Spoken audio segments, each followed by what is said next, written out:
Libra, this is your cleanse, detox, or purge reading. The intention behind this is to give you some information about what it is that you could pay attention to and help yourself to come into this new cycle as refreshed and prepared as possible for whatever challenges you may face. So let's look at the Rider Waite as well as several different oracle decks. I'm trying to keep my voice down because it is super early in the morning and I don't want to wake up the other people in my household. All right, so let's see what you got.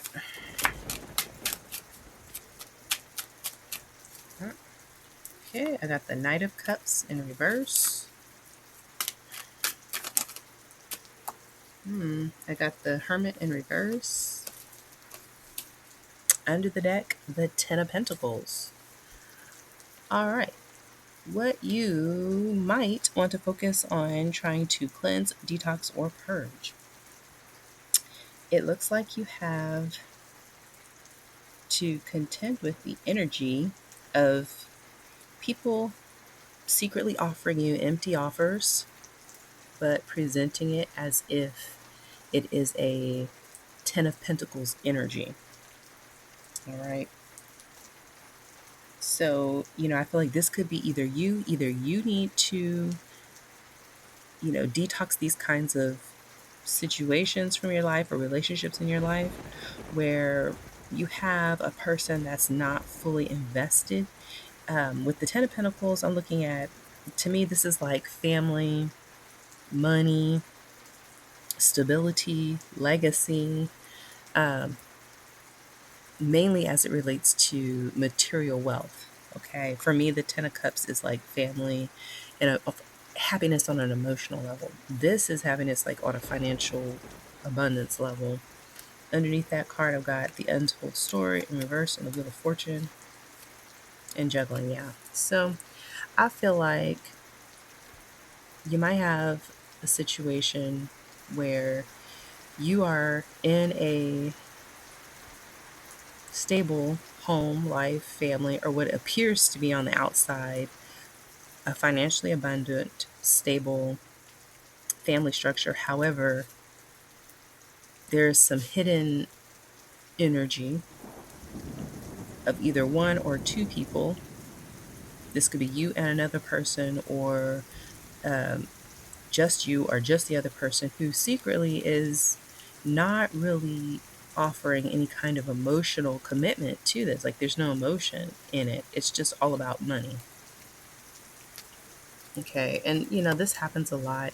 This is not to cast judgment because there are lots of individuals who are in relationships because, financially you can't leave it, or financially you're not able to, separate what you have together. But this, because the purpose of this reading is to focus on things that you might want to purge or cleanse so you can come into a new cycle um, in a healthy way. And I do feel like you are coming into a new cycle, all right, of moving on. And you know what it is? When I'm looking under these cards, it looks like there is there's a King of Cup energy that is moving on, because I got the Hangman in reverse and is going to be single. Yeah, that wants to be single. So, the King of Cups energy, it could be male, but it doesn't have to be. Um, it could also represent a feminine energy if you're operating more kind of like a masculine energy. It doesn't denote sexuality. It's just more of like what kind of energy you're more working in. That could be looking to move on. So I think the important thing is that for you is to just really be mindful of your relationship and ask yourself, is this really where I want to be at? Am I just here because my finances are involved? Is it because I feel like I wouldn't be financially stable if I left the situation? Um, being true to your heart in this situation, because I'm picking up that in this new cycle, what's happening with this Wheel of Fortune is that things that are not true to heart are going to be falling apart. All right. Okay, so let's build up on this with some other cards. If this doesn't resonate for you, please don't make it, because I feel like this is the kind of reading where you will know that this is for you.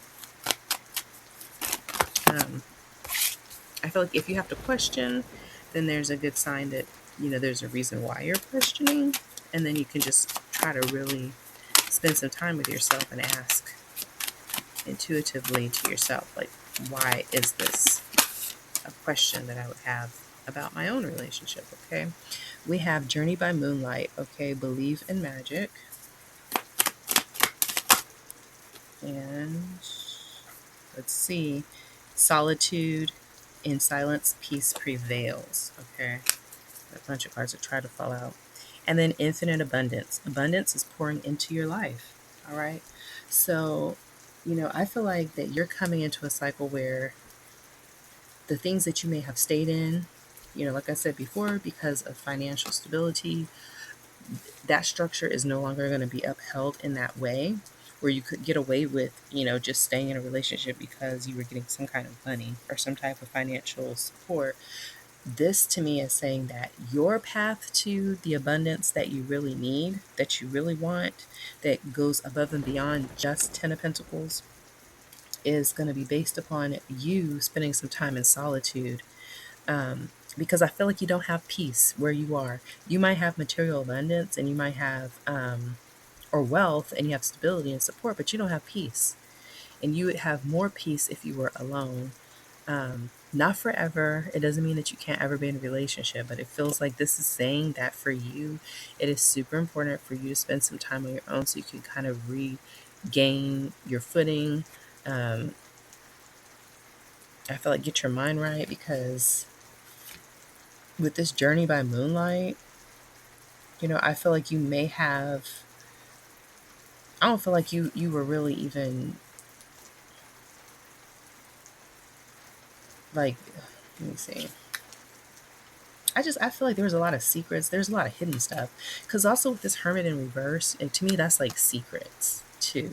Like hidden things, deeply hidden things that you have to look so deep to find, and you may not ever find out. And I feel like that might have been causing you to not have peace, because you knew that something was not right. Like you're picking up a vibe. So like on the surface, you have a 10 of Pentacles, this is family structure stability, but underneath there was some, things weren't quite clear, and you were in a lot of moon energy. Let's do a mystical wisdom. So, there's three that want to come out. Take a leap of faith, seek clarity, and take steps towards positive change, battling the blues. Okay. Yeah, I feel like you might have been in the situation, yep, because you didn't feel like you had the courage to leave it. It might have pushed you to a point of depression, and you're kind of hiding that. With this Hermit in reverse, for me, sometimes that's also a depression card. It's just these deep murky depths. Um, and you're needing to take a leap of faith. All right. Find your courage, take a leap of faith, get some clarity about what's going on in your surroundings. What is the real situation as far as you're concerned, not with what you're being told, because what I'm picking up is you're not being told the true picture of how your partner feels. You're being given half truths, myths, truths, and you're being kind of guided along to, hold up the status quo, to maintain the status quo, but it's only to make it easier for a shift and transition to happen on the part of the other person. That's what I'm saying. Or this could be you, it could be vice versa, but I'm picking up it's the other way, that you are the person that's needing to get some clarity so you can detox this relationship or purge it, because it's something like you're kind of teetering anyway. I think you already recognize that it's bringing you down, even though you have the stability, you have the structure, you're feeling depressed, you're feeling like you're not getting the full truths, you're probably questioning a lot. But you might go along with it too, because you're not feeling like you have the ability to leave it, because you may not have the finances. And that's very common. That's a very common thing. But what these cards are telling me is that your key to abundance and really having the things you need, even if it's not like that at first, is saying that your key to moving forward and not only having the material things that you need and the stability that you need, but the peace of mind, okay? Some spiritual peace, some mental peace, some emotional peace is to take a leap of faith and try to go in the direction that is going to serve you best away from this individual. Okay. Um, and, I don't want to tell you what to do, but I am going to just read these cards how they're coming out. Okay. All right. I have dreams of abundance. I have take a divinely guided chance. All right. So I feel like you might be getting dreams about moving in this direction. You're getting solutions, ideas about how you can make this work. If you've been having lots of like really weird dreams and they're waking you up and then you're like, you can't get them out your head, write them down and keep a journal. And then you can go to like stuff like dreammoods.com or whatever and just start looking them up, researching what each of the little elements mean and see what your dreams are telling you, because it's yourself telling you how you really feel deep in your subconscious. When we're disturbed in our waking state and we can't deal with it for whatever reason, I feel like for you, it's because you're being capped by this Ten of Pentacles. And so it's like blocking you from really digging deep into how you really feel about stuff beyond what it looks like on a surface level. When you pay attention to that, it'll tell you how you really feel and how you need to move. It'll also warn you about what might be happening in your environment that's going to disrupt your stability anyway. Because I feel like this Ten of Pentacles is fleeting. I don't feel like you're getting the full picture about what the plans are for, you know, other people in this situation. And I feel like you have a sense. The person who this is resonating for has a sense already that things are going to be moving a certain way, but you don't feel like you can let go of the finances and the stability because you've been dependent on this for so long. You may have given up a lot. You might have thought that the other person was 100% invested, and from the way these cards fill out, they are not. They are emotionally manipulative and giving empty offers. They're giving offers of finances, but there's no emotion that's being given to it. There's no real commitment. The Knight of Cups in reverse. And first of all, a Knight of Cups in the upright to me is someone who comes and goes anyway. Like, but at least in the upright, this person is actually bringing you some kind of emotional um, feeling, or it's the roller coaster. It's like they come in, they might stay, they might not. It just depends on what energy they embody next. You just don't really know.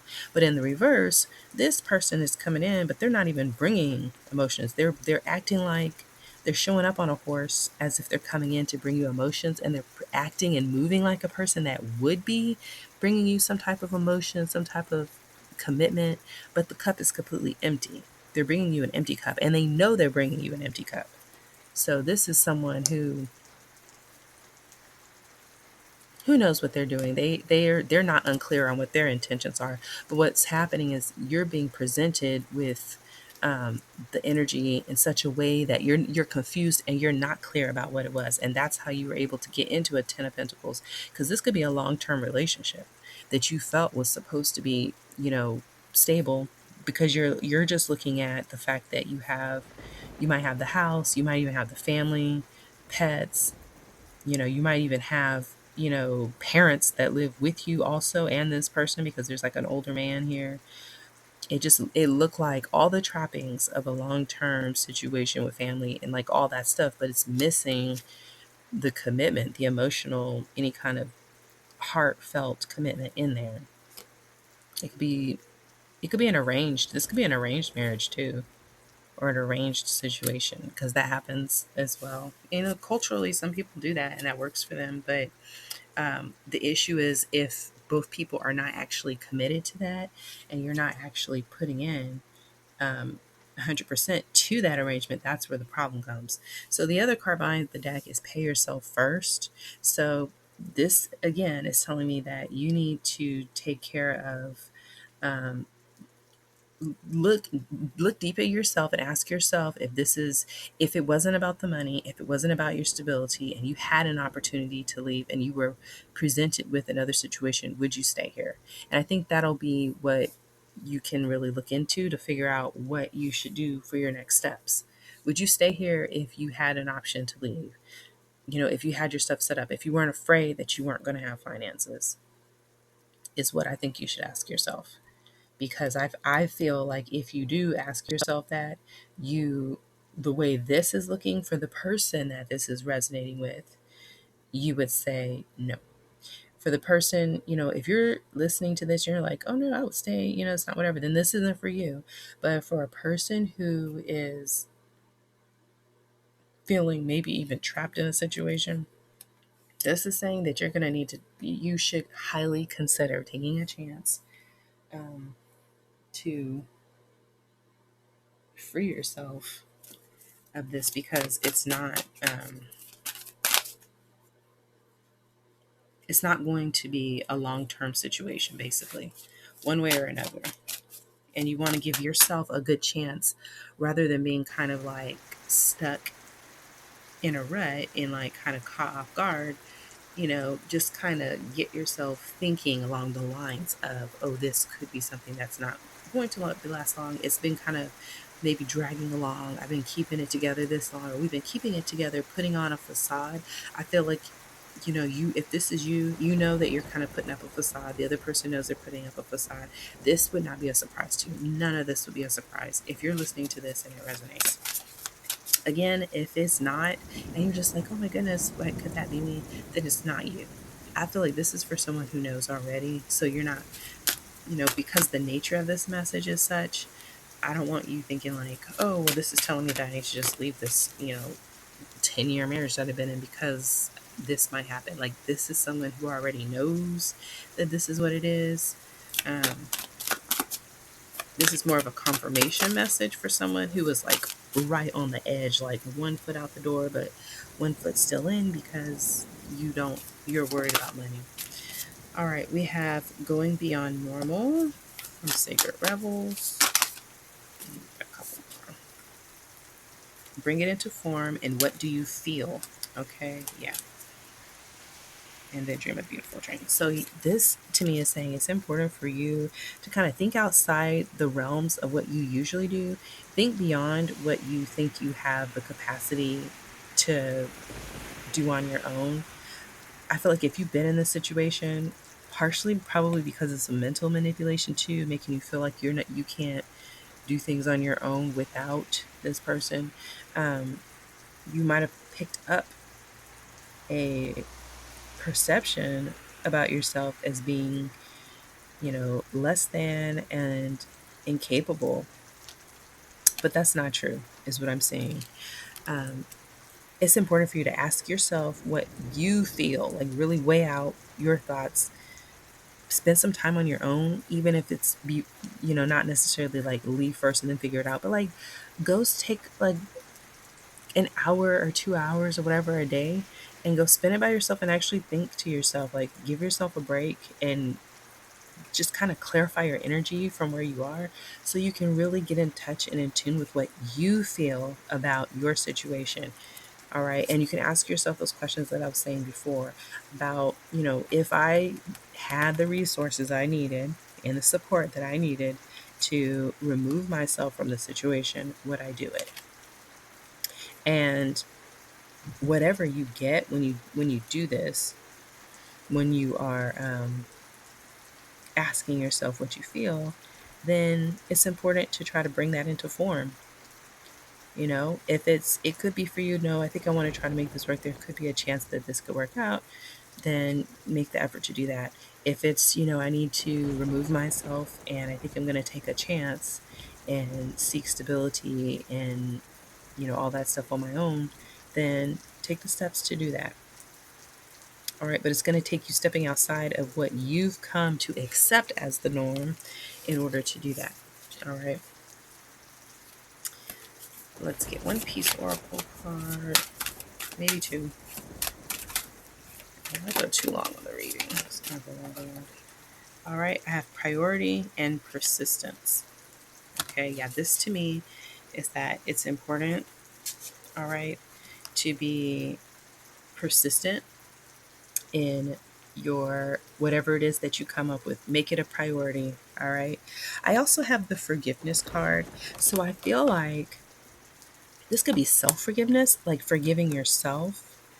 Um, this could be also be forgiving the other person if you do move on. Also, it's, there could be maybe somebody else involved that you feel like you'd be letting down if you left this and you let this go. Um, because this is also kind of coming through like a warning of like changes that might be coming that you may not be privy to. This, I feel like it's important to make it a priority to not just let this go. Like, don't just kind of let it come in one ear and go out the other, and then just say, like, oh, I'm just going to wait it out and see what happens. Like, even if you decide not to move on it, make it a conscious decision to not make it move. That way, it's not like, oh, I just kind of let it go and I'm just going to, you know, to move on or just whatever. The other thing, too, I'm picking up, this is kind of weird, is don't allow yourself to be deceived also with like false forgiveness. And what I mean by that is like if you, let's say that you decide that you want to address this or whatever, and then it's like a false sense. Someone's like, oh, well, I'm sorry. Well, let's try and make this work, whatever, whatever. I feel like this is saying to make it a priority to be persistent in how you feel. Don't go off of how somebody else feels. Don't dictate your decisions solely on how somebody else feels. Dictate it on how you feel. Because, like I said, you have a Knight of Cups in reverse here that's being presented to you, which means that this is empty energy, and it's not, it's a manipulative, emotionally a manipulative energy. So if what needs to be said is that someone is sorry and that they're going to try to, please forgive me, let's just work it out, that's what's going to be said, because you're not getting the full picture here. To me, this is just saying, even if you do get that and you decide that you want to be forgiven, because I feel like you are a forgiving person, and that you will put yourself to the side because you don't want to make somebody else feel off, it's important for you to be persistent in making yourself a priority. All right. Ask yourself how you feel about it. You can still accept an apology and genuinely feel like no animosity or enmity towards another person, and still decide that it's in your best interest to not continue to engage with them at that level. Okay. All right. Libra, that's what I have for you. I hope it was helpful. Thank you for joining me on this channel where we are dazed, but we are not confused. Thank you, and I will see you on the next video. Bye-bye.